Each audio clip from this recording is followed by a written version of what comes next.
Institute of electro homeopathic चिकित्सा विज्ञान और अनुसंधान केंद्र पटना में आपका हार्दिक अभिनंदन स्वागत करते हुए आज का क्लास थोड़ा सा लेट से शुरू हुआ। कुछ विशेष रिसर्च के जो काम थे उससे संबंधित उस काम में हम थोड़ा सा लगे हुए थे, लेकिन आज बात होगी हम लोगों की ऑटिज्म पर।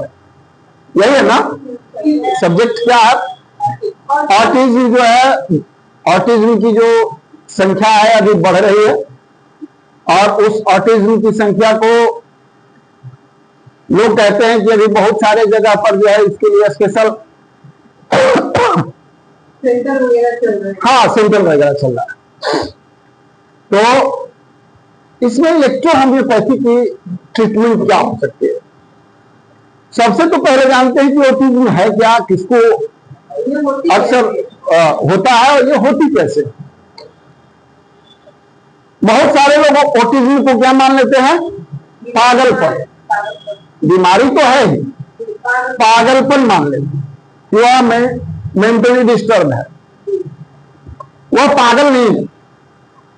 मेंटली डिस्टर्ब नहीं है, मेंटल डिसऑर्डर है। डिस्टर्ब और डिसऑर्डर में काफी अंतर है। डिस्टर्ब का मतलब पागल, डिसऑर्डर मतलब उसका सही तरीके से विकास नहीं हो पाना। क्लियर है? तो ये कंफर्म कर लीजिए कि ऑटिज्म कोई पागलपन की बीमारी नहीं है। बच्चे का मानसिक जो विकास होनी चाहिए वो विकास नहीं हो पाता, और जब विकास नहीं हो पाता है, मानसिक विकास, तो जो बच्चा है वह उसके अंदर बहुत सारे लक्षण देखने को मिलेंगे। और बहुत सारे लक्षण देखने को क्या मिलेंगे? हाँ, और उसको जो है जैसे आप बोलेंगे भी तो जवाब नहीं देगा और अपनी आदत को बदलेगा नहीं, अपनी आदत को बदलेगा नहीं। जैसे हाथ हिला रहा है तो हिला रहा है, हंस रहा है तो हंस रहा, हाथ हिला रहा है तो हाथ हिला रहा है ना, पांव हिला रहा है तो हिला रहा है, कूद रहा है तो कूद रहा। मतलब अपने सिस्टम को वो परिवर्तित नहीं करता। अब देखिए, जिद्दी पनाई नहीं, उसका मानसिक विकास नहीं हो पाया। ये प्रॉब्लम कहां से होती है? तो सबसे पहले गर्भावस्था में, सबसे पहले गर्भावस्था में ही दिमाग का जो विकास होना चाहिए वो विकास ना होकर के परिवर्तित हो जाता है। विकास ना होकर के क्या हो जाता है? परिवर्तित हो जाता है। और दूसरी बात क्या है? गर्भ निरोधक गोलियां वगैरह भी इस्तेमाल होती है उस कंडीशन में भी। जी, उसके बाद और जान लीजिए जेनेटिक भी प्रॉब्लम है। अगर किसी को बाप दादा नाना नानी ये सब आपके वंशज में किसी को है, वो भी आ सकता है आपके अंदर। एसबी परिवार में किसी को हो तो डिबिलिटी का जो है शिकार, डिबिलिटी ऑटिज्म का शिकार आपके बच्चे को हो सकता है, बना सकता है ऑटिज्म अपना शिकार। माइंड विकसित नहीं होने देगा। जब तक बच्चा को यह बीमारी है पता लगता है माँ बाप को, तो उस समय लगभग 2 साल हो जाता है कि भाई बच्चा अभी बोला नहीं, रोने लगा, डायरेक्ट बोला नहीं, रोने लगा। और बच्चे का जब रोएगा तो रोएगा, हंसेगा तो हंसेगा, बोलेगा नहीं, चलेगा नहीं, चलना भी नहीं चाहेगा, बैठेगा तो बैठे रहना चाहेगा। हाँ, उसको मतलब ही नहीं। ये परिवर्तित दुनिया, हाँ, अपने आप में वो अपने को परिवर्तित नहीं करना चाहता। क्या करना नहीं चाहता? कई कारण ऑटिज्म का, इन्वायरमेंट भी इस पर महत्व रखता है। क्या रखता है? इलेक्ट्रो इन्वायरमेंट भी इस पर महत्व रखता है। समझ रहे हो ना इलेक्ट्रो? तो ऑटिज्म का जो है ये सबसे बड़ा, मैंने ये नहीं है कि एक कारण नहीं है, कई कारण मिलाकर के ऑटिज्म की बीमारी होती है। अब ये बात समझ जाइए कि उसका इलाज है या नहीं है। पूर्णतः बच्चा ठीक हो सकता है या नहीं हो सकता। माइक कहाँ है आपका? आवाज आ रहा है वीडियो में?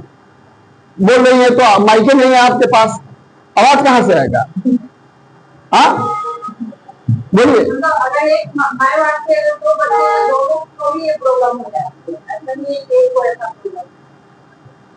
माई बाप तो माई बाप जेनेटिक की बात, बच्चे दोनों को तीनों सबको हो जाता है। हाँ ठीक है। क्या बोला मैंने? Genetic problem. हमने क्या बोला? Genetic problem. ये तो मैंने क्लियर कर ही दिया ना।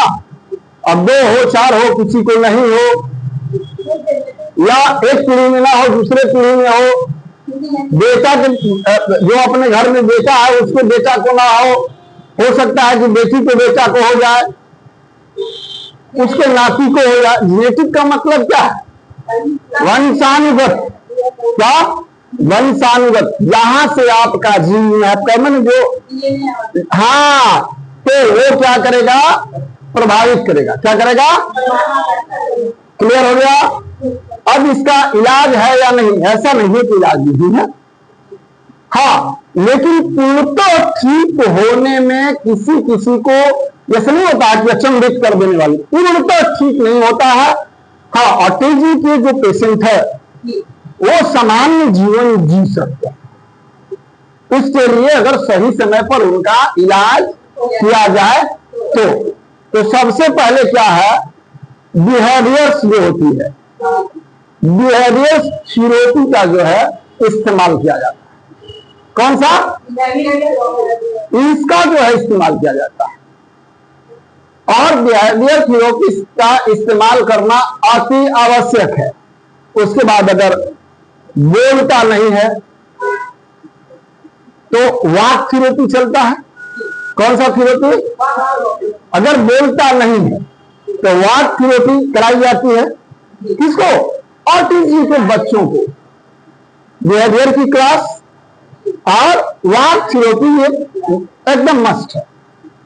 उसके बाद ज्यादा बच्चा अगर कोई गुस्सा और एग्रेसिव रहता है, उस बच्चे को बढ़िया से प्रॉपर वे में सोने की दवा दी जाती है, माइंड को जो है शांत करने के लिए। समझ में आ गया? अब आते हैं वह बच्चा, क्या वह बच्चा सामान्य जीवन जी सकता है, सही समय पर उसका इलाज कराया जाए तो वह स्कूल जाके पढ़ सकता है, समझ सकता है और अपनी सामान्य जीवन जी सकता है, अगर प्रॉपर वे में ट्रीटमेंट दी जाए तो। क्लियर हो गया? समय रहते हुए। तीसरी बात, अब इलेक्ट्रो होम्योपैथिक के माध्यम से इसका उपचार है क्या?